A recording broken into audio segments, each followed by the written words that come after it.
கர்த்தருக்கு ஸ்தோத்திரம். விழுப்புரம் புதிய பெந்தகோஸ்து சபை வழங்குறதான தேவ சமாதான நேரம் என்ற நிகழ்ச்சியில் உங்கள் மத்தியில் கர்த்தர் என்னை கொண்டு வந்ததுக்காக நான் கர்த்தருக்கு நன்றி சொல்கிறேன். இந்த நாளின் செய்தியின் தலைப்பு, கர்த்தரோ எனக்கு ஆதரவாக இருந்தார். சங்கீதம் புஸ்தகம் 18ஆம் அதிகாரம் 18ஆம் வசனம் நான் வாசிக்கிறேன். என் ஆபத்து நாளில் எனக்கு எதிரிட்டு வந்தார்கள், கர்த்தரோ எனக்கு ஆதரவாக இருந்தார். கர்த்தருக்கு மகிமை உண்டாகட்டும். இன்றைக்கு ஆதரவு என்கிறது நமக்கு அநேக நேரங்களில் கிடைக்கிறது அல்லது அது கிடைக்காமல் போகிறது. நான் பார்த்துக்கிறேன்னு சொன்ன ஆளுங்கள்லாம் நம்ம பார்த்துக்க மாட்டாங்க. நீங்கள் கவலைப்படாதீங்க, எல்லா காரியத்தையும் நான் செய்கிறேன்னு சொன்னவங்கெல்லாம் நம்ம மறந்துடுவாங்க. ஆனால் கர்த்தர் நம்ம மறக்கிறது இல்லை. கர்த்தருக்கு மகிமை உண்டாகட்டும். நம்முடைய ஆபத்து நேரங்களில் நமக்கு உதவி செய்ய அவர் எப்போதும் வல்லவராக இருக்கிறார். நம்ம எப்போதும் அவர் கைவிடுகிறதே இல்லை. கர்த்தருக்கு மகிமை உண்டாகட்டும். இந்த 6ஆம் வசனத்தில் இப்படி சொல்லப்பட்டிருக்கிறது, எனக்கு உண்டான நெருக்கத்தில் கர்த்தர் நோக்கி கூப்பிட்டு என் தேவனை நோக்கி அபயமிட்டேன். தமது ஆலயத்திலிருந்து என் சத்தத்தை கேட்டார். என் கூப்பிடுதல் அவர் சந்நிதியில் போய் அவர் செவிகளில் ஏறிற்று. கர்த்தருக்கு மகிமை உண்டாகட்டும். ஆபத்து நாட்களில், நெருக்கத்தின் நாட்களில், நெருக்கப்படுகிற காலங்களில் நாம் கர்த்தரை நோக்கி கூப்பிடும்போது கர்த்தர் நமக்கு உதவி செய்ய வல்லவராக இருக்கிறார். நம்முடைய நெருக்கத்திலேருந்து நம்ம விசாலமான காரியத்துக்குள்ளே கொண்டு போகிறார்.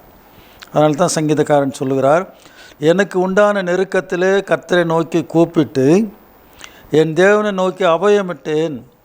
தமது ஆலயத்திலிருந்து என் சத்தத்தை கேட்டார். என் கூப்பிடுதல் அவர் சந்நிதியில் போய் அவர் செவிகளில் ஏறிற்று. அவர் ஆலயத்திலிருந்து, அவர் சந்நிதியிலிருந்து, தமது ஆலயத்திலிருந்து என் சத்தத்தை கேட்டார். என் கூப்பிடுதல் அவர் சந்நிதியில் போய் அவர் செவிகளில் ஏறிற்று. கர்த்தருக்கு ஸ்தோத்திரம். ஆகவே நமக்கு உண்டான நெருக்கங்களில் கர்த்தருடைய சமூகத்தை நோக்கி நாம் கூப்பிடும்போது கர்த்தர் நம்முடைய ஜெபங்களுக்கு பதில் கொடுக்கிறார். இந்த வசனம் அப்படி தான் சொல்லுது, என் கூப்பிடுதல் அவர் சந்நிதியில் போய் அவர் செவிகளில் ஏறிற்று. கர்த்தருக்கு மகிமை உண்டாகட்டும். ஆகவே நெருக்கப்படுகிற நாட்களில், நேரங்களில், காலங்களில் நமக்கு அநேகர் நமக்கு உதவி செய்ய முடியாமல் வராமல் இருப்பாங்க, முடியாமல் போய்விடும். கர்த்தரே சில காரியங்களை தடை பண்ணுவார். அப்படிப்பட்ட தடை பண்ணுகிற காலங்களில் தடை பண்ணி அவர் நமக்கு உதவி செய்வார். தடைகளை ஏற்படுத்தி அவர் நமக்கு உதவி செய்வார். ஆகவே நம்ம சோர்ந்து போகாதபடி, கர்த்தர் நம்மை கைவிட்டார் என்று சொல்லாதபடி, கர்த்தர் நம்மை ஏற்ற காலத்தில் உயர்த்துவார். என்னுடைய ஜெபங்களுக்கு பதில் கொடுப்பார், என்னுடைய வேண்டுதலை கேட்பார் என்ற நம்பிக்கையோடு கூட நாம் ஜெபிக்க வேண்டும். கர்த்தருக்கு ஸ்தோத்திரம். 6ஆம் வசனத்தில் அப்படி தான் சொல்லப்பட்டிருக்கு, எனக்கு உண்டான நெருக்கத்தில் கர்த்தரை நோக்கி கூப்பிட்டு என் தேவனை நோக்கி அபயமிட்டேன். அபய குரல் கிட்டார், ஓ என்னை காப்பாற்றுங்கன்னு சொல்லி. கர்த்தருடைய பிள்ளைகள் அப்படி நான் அபயமிட்டும் போது தமது ஆலயத்திலிருந்து என் சத்தத்தை கேட்டார். அவருடைய சமூகத்தில், ஆலயத்திலிருந்து என்னுடைய சத்தத்தை கேட்டார்னு சொல்லப்பட்டிருக்கு. அதே வசனத்தில் என் கூப்பிடுதலுக்கு செவி கொடுத்தார். என் கூப்பிடுதலுக்கு அவர் சந்நிதியில் போய், என் கூப்பிடுதல் அவர் சந்நிதியில் போய் அவர் செவிகளில் ஏறிற்று. கர்த்தருக்கு ஸ்தோத்திரம். என் சத்தத்தை கேட்டார். இன்றைக்கு நம்முடைய ஆண்டவர் நம்முடைய சத்தத்தை கேட்கிறவர். நீங்கள் அமைதியாக இருந்து மௌனமாக இருந்து ஜெபம் பண்ணால் கூட அந்த ஜெபத்தை ஆண்டவர் கேட்குறவர். அண்ணால் இருதயத்தில் ஊற்றி விட்டால் வாய் மட்டும் அசந்தே தவிர சத்தம் வெளியே வரவில்லை. ஏலி பார்த்து சொல்லுகிறார், எவ்வளோ நேரம் நீ குடி போதையினால் வெறித்திருப்பாய், உன் குடியை விட்டு உன்னை விலக்கு என்று சொன்னார். ஆனால் அண்ணால் சொல்லுகிறார், நான் மனக்கிலேசம் உள்ள சரி, நான் எதுவும் குடிக்கவில்லை, என்னுடைய இருதயத்தில் இருக்கிற காரியங்களை ஆண்டவருடைய சமூகத்தில் ஊற்றி விட்டேன் என்று சொல்லுகிறார். உதடுகள் அசைந்தே தவிர சத்தம் வெளியே வரவில்லை. அப்படிப்பட்ட நேரங்களில் நீங்கள் சத்தம் போடாமல் ஜெபித்தா கூட அந்த ஜெபங்களுக்கும் கர்த்தர் பதில் தர வல்லவராக இருக்கிறார். உங்களுடைய இருதயத்தில் உண்டாகிற நெருக்கங்கள், வெளியே சொல்ல முடியாத காரியங்கள் இருக்கும். எல்லா காரியத்தையும் எல்லார்ட்டையும் சொல்ல முடியாது, எல்லா பிரச்சனையும் எல்லார்ட்டையும் சொல்ல முடியாது. சில காரியங்களை மனசில் வச்சே நம்ம ஜெபம் பண்ணிகிட்ருப்போம். அநேகர் ஜெபிக்காதவங்க, ரட்சிக்கப்படாதவங்க மனசில் வச்சு அந்த காரியத்தை குழப்பிட்டே இருப்பாங்க. அவங்களுக்கு அதை சொல்கிறதுக்கு யாரும் இல்லை, அவங்க சொன்னாலும் அதை கேட்கறதுக்கு ஆள் இல்லை. அப்படிப்பட்டவர்களுடைய ஜெபங்களை கேட்கறதுக்கு, அவர்களுக்கு ஆறுதல் தருகிறதற்கு, அப்படிப்பட்டவர்களுக்கு உதவி செய்கிறதற்கு இன்றைக்கு வானத்தையும் பூமி உண்டாக்கின கர்த்தர் ஜீவனோடு கூட இருக்கிறார். கர்த்தருக்கு ஸ்தோத்திரம். ஆகவே நெருக்கப்படுகிற காலங்களில் கர்த்தருடைய பிள்ளைகள், விசுவாசிகள், ஆண்டவருடைய பிள்ளைகள், ஊழியக்காரர்கள் கவலைப்படாதீங்க. நம்முடைய நெருக்கத்திலேருந்து நாம் கூப்பிடும்போது நம்முடைய ஜெபத்தை அவர் கேட்கிறார். ஒருவேளை இந்த நிகழ்ச்சியை பார்த்து கொண்டு ரட்சிக்கப்படாமல் ஆண்டவராக இயேசுவை சொந்த ரட்சகராக ஏற்றுக்கொள்ளாதிருப்பீர்களானால் நீங்களும் ஆண்டவராக இயேசுவை சொந்த ரட்சகராக ஏற்றுக்கொள்ளுங்கள். உங்களுடைய நெருக்கத்திலே நீங்கள் கூப்பிடும்போது உங்களுக்கு ஆண்டவர் பதில் தர வல்லவராக இருக்கிறார்.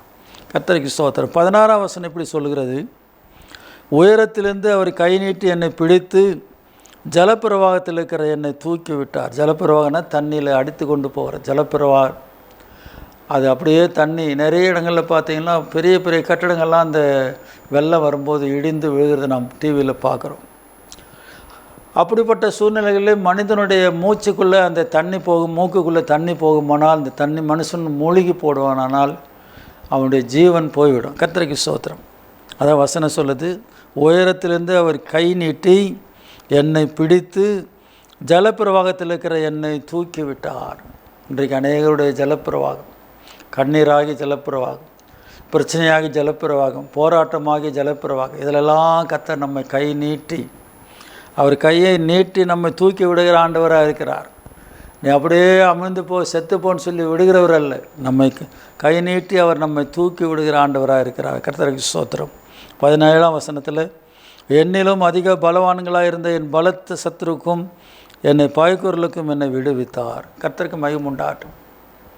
உங்களை இந்த ஊரில் விட்டு துரத்தினோம், குடும்பத்தை விட்டு துரத்தினோம், உங்களை விட்டு இந்த உங்கள் ஊழியத்தை விட்டு இந்த ஊரை விட்டு துரத்தினோம், இப்படியெல்லாம் சிலர் நினச்சிட்ருப்பாங்க.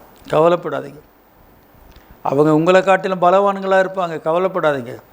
அவங்க உங்களை காட்டிலும் பணம் உள்ளவர்களாக இருப்பாங்க, பயப்படாதீங்க. உங்களை காட்டிலும் அவர்கள் ஆள் பலம் உள்ளவர்களாக இருப்பாங்க, பயப்படாதீங்க. கர்த்தருக்கு ஸ்தோத்திரம். வசனம் சொல்கிறது, என்னிலும் அதிக பலவான்களாக இருந்த என் பலத்த சத்துருவுக்கும் என்னை பகைக்கிறவர்களுக்கும் என்னை விடுவித்தார். காரணம் இல்லாமல் பகைப்பாங்க. நீங்கள் நன்மை செய்தால் கூட உங்களுக்கு தீமை செய்வாங்க. நீங்கள் நன்மையே நினைத்திருந்தால் கூட உங்களுக்கு தீமையான காரியத்தை நினைத்து உங்கள் பேர் இந்த பூமியில் இல்லாதபடி அடித்தலான்னு நினைப்பாங்க. ஆனால் கர்த்தர் கைவிட மாட்டார். கர்த்தருக்கு ஸ்தோத்திரம். 17ஆம் வசனம் சொல்கிறது, என்னிலும் அதிக பலவான்களாக இருந்த என் பலத்த சத்துருவுக்கும் என்னை பாய்க்கிறலுக்கும் என்னை விடுவித்தார். கர்த்தருக்கு மகிமை உண்டாகும். 18ஆம் வசனம், என் ஆபத்து நாள் எனக்கு எதிரிட்டு வந்தார்கள், கர்த்தரோ எனக்கு ஆதரவாக இருந்தார். கர்த்தருக்கு மகிமை உண்டாகட்டும். 41ஆம் அதிகாரம் ஏசாயாவில் நாம் பார்க்கும்போது நிறைய வசனங்கள் சொல்லப்பட்டிருக்கிறது. உனக்கு விரோதமாக எழும்புகிறவர்களை நீ பார்ப்பாய், அவர்களை ஓடி போவார்னு சொல்லப்பட்டிருக்கிறது. நான் அதை வாசிக்கிறேன். கர்த்தருக்கு ஸ்தோத்திரம். 41ஆம் அதிகாரம் ஏசாயா 11ஆம் வசனம், இதோ உன்மேல் எரிச்சலாக இருக்கிற யாவரும் வெட்கி லட்சை அடைவார்கள், உன்னோடு வழக்காடுகிறவர்கள் நாசமாகி ஒன்றுமில்லாமல் போவார்கள், உன்னோடு போராடினால் தேடியும் காணாதிருப்பாய், உன்னோட யுத்தம் பண்ணின மனுஷர் ஒன்றுமில்லாமல் இல்பொருளாவார்கள். உன் தேவனாக இருக்கிற கர்த்தராகிய நான் உன் வலது கையை பிடித்து பயப்படாதே, நான் உனக்கு துணை நிற்கிறேன் என்று சொல்லுகிறேன். எனக்கு அன்பானவர்களே, நெருக்கப்படுகிற நாட்களில் நம்முடைய நெருக்கத்திலிருந்து கர்த்தர் நம்ம விடுவிக்கிறார். நாம் அவருக்கு நோக்கி கூப்பிடும்போது நம்முடைய ஜெபங்களுக்கு அவர் செவி கொடுக்கிறார். ஜலப்பிரவாகம் போன்ற சூழ்நிலைகளில் அவர் நம்மை கை தூக்கி விடுகிறார். நம்மை காட்டிலும் பலவான்களாக இருக்கிற நம்முடைய சத்துருக்களுக்கு அவருடைய எல்லா கிரியைகளுக்கும் கர்த்தர் நம்ம விலக்கி காப்பாற்றுகிறவராக இருக்கிறார். கர்த்தருக்கு ஸ்தோத்திரம். இந்த வசனம் 17ஆம் வசனம், என்னிலும் அதிக பலவான்களாக இருந்த என் பலத்த சத்துருவுக்கும் என்னை பயக்கிறவர்களுக்கும் என்னை விடுவித்தார். என் ஆபத்து நாளில் எனக்கு எதிரிட்டு வந்தார்கள், கர்த்தரோ எனக்கு ஆதரவாக இருந்தார். இந்த வசனம் சொல்லுகிறது, கர்த்தர் ஆதரவாக இருக்கிறார். உன்னை யார் எதோனாலும் பண்ணலான்னு சொன்னாலும் கவலைப்படாதீங்க. இந்த வேத புஸ்தகத்தில் இருக்கிற வார்த்தைகளை நம்புங்க. அதை ஆண்டவர் சொல்லியிருக்கிறார். அவர் மாற மாட்டார், அந்த வார்த்தைகள் மாறாது. கர்த்தருக்கு மகிமை உண்டாகட்டும். ஆகவே நீங்கள் சோர்ந்து போகக்கூடாது. கர்த்தருக்கு ஸ்தோத்திரம். 19ஆம் வசனத்தில், அவர் விசாலமான இடத்துல என்னை கொண்டு வந்து என்மேல் பிரியமாக இருந்தபடியால் என்னை தப்புவித்தார். கர்த்தருக்கு மகிமை உண்டாகட்டும். நெருக்கப்படுகிற காலங்கள், ஒடுக்கப்படுகிற நேரங்கள், மரண கட்டுகள், பிரச்சனையான சூழ்நிலைகள், இவைகள் எல்லாவற்றின் மத்தியிலும் கர்த்தர் நம்மை காப்பாற்றுகிறவராக இருக்கிறார். நம்மை கை தூக்கி விடுகிறவர்களாக இருக்கிறார். ஜலப்பிரவாகம் போன்ற சூழ்நிலைகள் வந்தாலும் அதிலிருந்து நம்மை தூக்கி கை நீட்டி நம்மை தூக்கி விடுகிறவர்களாக இருக்கிறார். நமக்கு விரோதமாய் பலத்த சத்துருக்கள் வந்தாலும் அவர்கள் மத்தியில் நம்மை அவர் விடுவிக்கிறவராக இருக்கிறார். நம்முடைய ஆபத்து நாட்களிலே நமக்கு எதிரிட்டு வருகிறவர்களுக்கு விரோதமாய் கர்த்தர் எழும்பி நமக்காக அவர் யுத்தம் பண்ணுகிறார். 19ஆம் வசனத்தில் அவர் விசாலமான இடத்துல என்னை கொண்டு வந்து என் மேல் பிரியமாக இருந்தபடியால் என்னை தப்புவித்தார். இப்போதும் ஆண்டவர் தப்புவித்தார், இனியும் தப்புவிக்க வல்லவராகிறார். பயப்படாதீங்க, கவலைப்படாதீங்க. சங்கீதக்காரன் சொல்லுகிறார், கர்த்தரோ எனக்கு ஆதரவாய் இருந்தார். இந்த ஆண்டவர் எப்போவுமே நமக்கு மாறாதவராக இருப்பார். அவரை நம்புங்க. யாரும் உங்களை கைவிட்டாலும் பரவாயில்ல, கர்த்தர் கைவிட மாட்டார். நாம் ஜெபம் பண்ணுவோம். ஆண்டவரே, இந்த வார்த்தைகளுக்காக நன்றி செலுத்துகிறோம். ஆண்டவரே, சங்கீதக்காரன் 18ஆம் அதிகாரத்தில் சொல்லப்பட்டது போல நீர் எங்களுக்கு ஆதரவாக இருக்கிறீர், எங்களுடைய நெருக்கத்தில் எங்களுக்கு உதவி செய்கிறீர், நாங்கள் உங்கள் நோய் கூப்பிடும் போதெல்லாம் எங்களுக்கு பதில் கொடுக்கிறீர். ஆண்டவரே, ஜலப்பிரவாகம் போன்ற சூழ்நிலை எங்களை கை தூக்கி விடுகிறீர். ஆண்டவரே, எங்களுக்கு எதிராக வருகிற சத்துருடைய கிரியைகளுக்கெல்லாம் எங்களை விலைக்கு காக்கிறீர். எங்களை விசாலமான இடத்துல கொண்டு வந்து எங்கள் மேல் பிரியமாக இருந்தபடி நாள் விடுவிக்கிறீர். அதுக்காக ஸ்தோத்திரம். இந்த நிகழ்ச்சியை பார்த்து கொண்டு நம்முடைய பிள்ளைகளை ஆசீர்வதியும். ஆண்டவரே, குடும்பங்களை ஆசீர்வதியும். அவருடைய நெருக்கங்கள் எல்லாம் மாறட்டும், அவருடைய பிரச்சனைகள்லாம் மாறட்டும். ஆண்டவர், இதை ஒளிபரப்பி கொண்டிருக்கிற ஜாய் டிவி நிறுவனத்தை ஆசீர்வதியும். நிறுவனருக்கு நல்ல சுகம் நல்ல தாரும். பணிபுரிதான தம்முடைய பிள்ளைகளை ஆசீர்வதியும். கனம் துதி மகிமெல்லாம் நமக்கு தருகிறோம். இயேசுவின் நாமத்தில் கேட்கிறோம் பிதாவே, ஆமென். கர்த்தர் உங்களை ஆசீர்வதிப்பாராக. God bless you.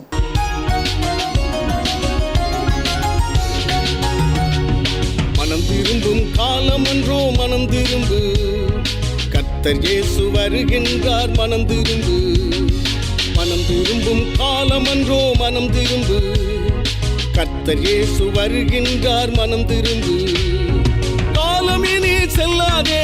மனம் திரும்பு, கடைசி காலம் இதுவன்றோ. மனம் திரும்பு, காலம் இனி செல்லாதே.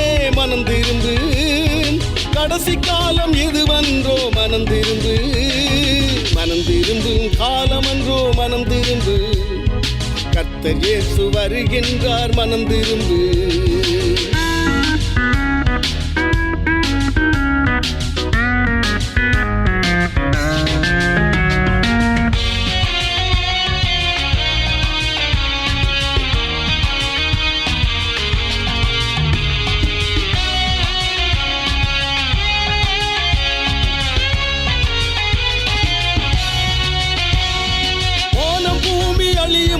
இயேசு வருவார், வானதூதர் சேனையோடு இயேசு வருவார். வானம் பூமி அழியும் முன்னே இயேசு வருவார், வானதூதர் சேனையோடு இயேசு வருவார். புவி மீது அரசாலே இயேசு வருவார், புது வாழ்வு நீ காண மனம் திரும்பு. புவி மீது அரசாலே இயேசு வருவார், புது வாழ்வு நீ காண மனம் திரும்பு. மனம் திரும்பும் காலம் அன்றோ மனம் திரும்பு, கர்த்தர் இயேசு வருகின்றார். மனம் திரும்பு.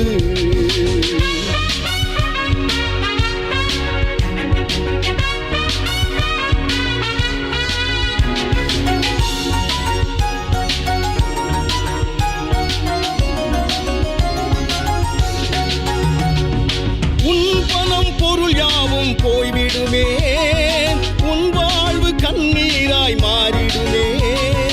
உன் பணம் பொருள் யாவும் போய்விடுமே, உன் வாழ்வு கண்ணீராய் மாறிடுமே.